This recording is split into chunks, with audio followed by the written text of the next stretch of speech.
What's up, fellow lords of gaming, and welcome back to the channel. We're jumping in with Marvel Rivals content today, so let's get at it. So we've got the patch notes from March 13th, the March 13th update, so let's take a look at those overall.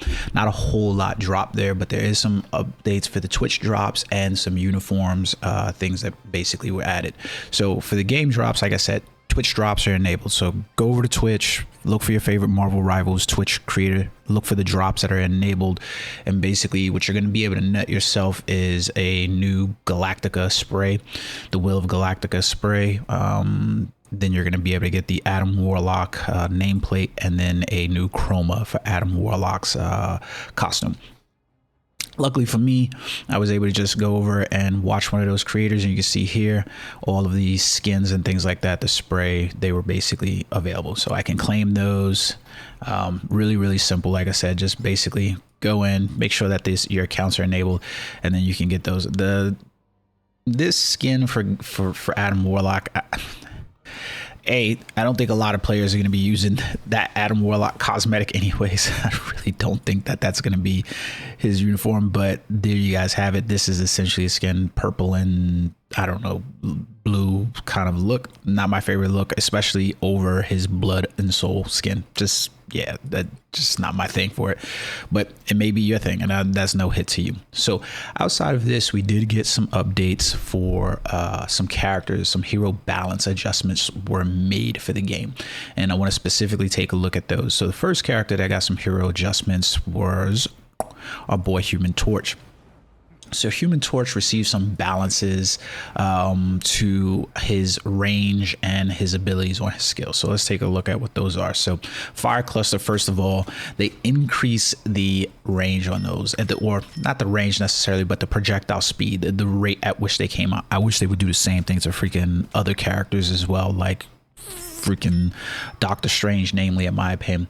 But they increased it from 120 milliseconds to 150, and they increased the projectile count from 12 to 14. So it should be a lot easier for him to get some kills with those. It was very slow in my opinion before, but there goes your improvement. They also increased the energy cost of Supernova. So instead of that being 3,400, it's now going to be 4,000.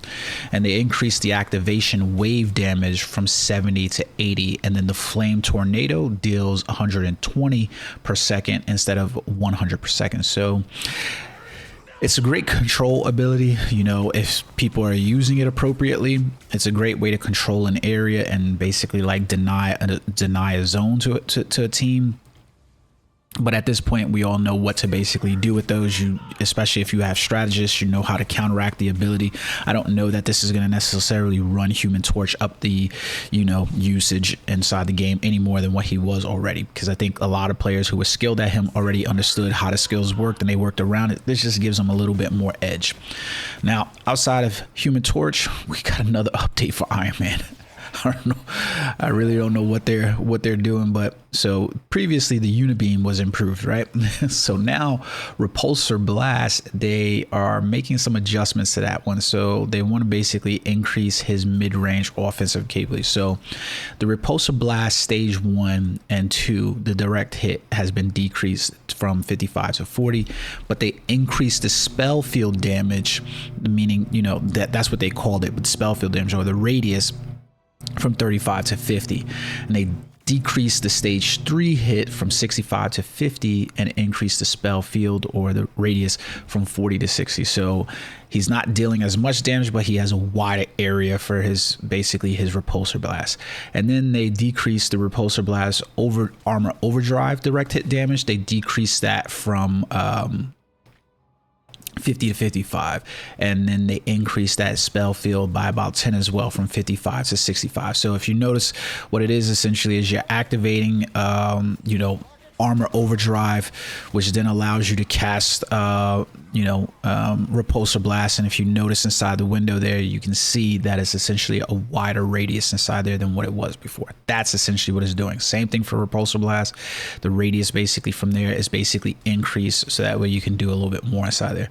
I don't know why they keep improving this, dude. I mean, depending on how you look at it, it's an improvement and more than a nerf in my opinion for the character. I think we're going to see a little bit more of Iron Man in there with his overdrive and his unibeam being so damn powerful inside the game. Still a lot of good counters to him, but nevertheless is there. Now, in terms of strategists, we did get an update for Cloak and Dagger, which was nice in my opinion. I main Cloak and Dagger, my favorite characters currently in the game. We'll see what happens. Black Panther probably be my second, but I'm still working on him and learning how to play him to 100% efficacy. Takes time. Efficiency takes time. So all they really did with Cloak and Dagger is they changed her Light Force Dagger. So instead of healing at 10 before, it now heals for 16. And then they reduce Dagger Storm, or the spell field that's provided by Dagger Storm, or they call it the spell field. The healing amount from here generated is from 18 to 16.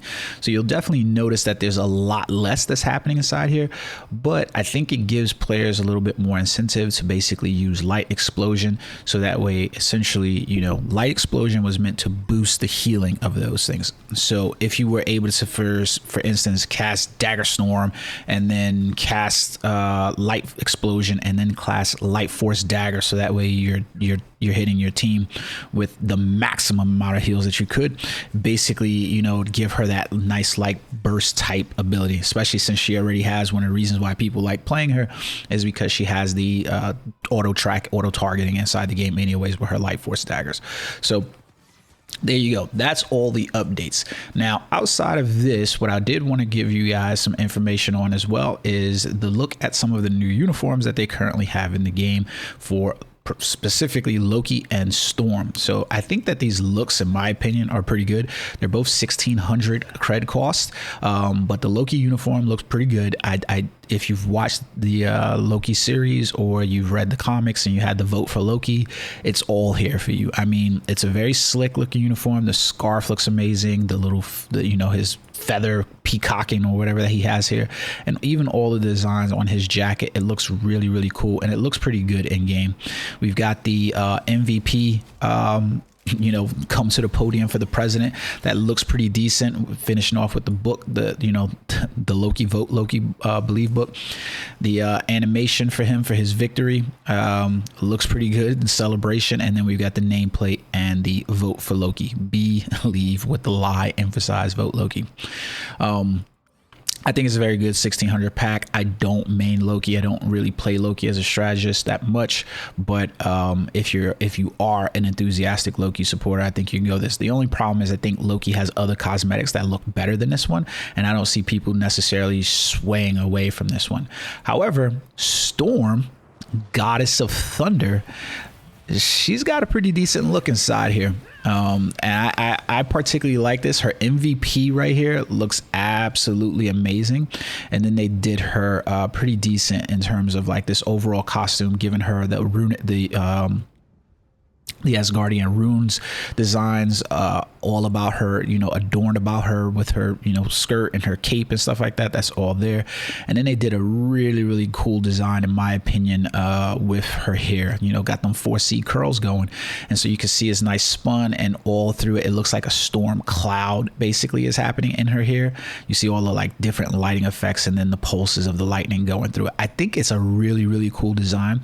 Now, I'll get more to you about this in a second, but I love her emote as well with the hammer that she basically has inside there. And then her nameplate looks absolutely cool. So I think, you know, oh, I thought this one was 1600 too. It's 2200. My fault, guys.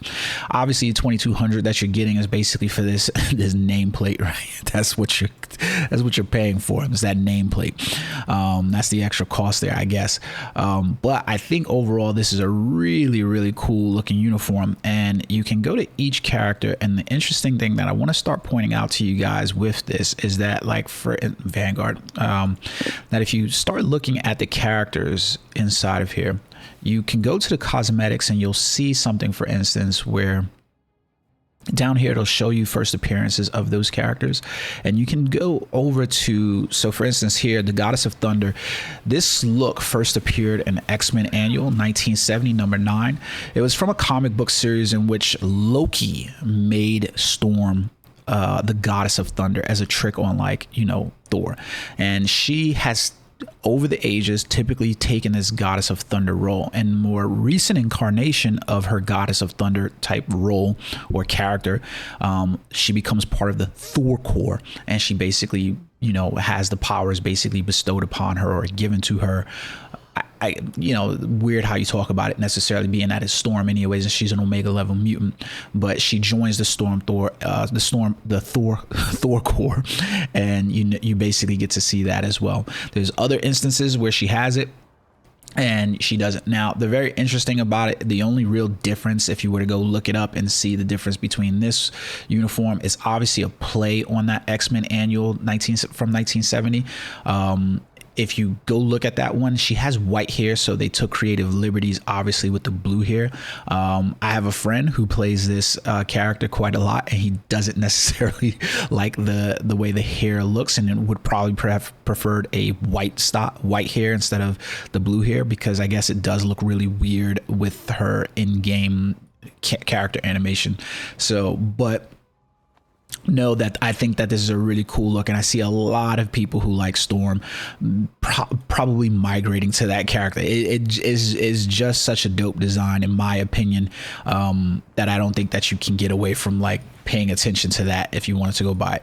By the same by the same action, you can go look at Loki, for instance, and you can look at that uniform, and you'll see his TVA also has the first appears in Vote Loki 2016 #1, and so you can go. So one of the things I suggest to any of the fans of the game who wants to know more about the characters is go over to marvel.com and join the Marvel Unlimited subscribers, and then you can read some of these comics if you want to, and find out some more history and lore. I'm going to try to bring you guys a series about all the costumes and the characters inside the game, with how to play the characters efficiently. I've been a little bit scared to do that, not necessarily scared, but like trying to present to you guys in the best way possible without taking up too much time inside of a video, because you can get really in depth with the lore of some of these characters. But until next time, guys, peace.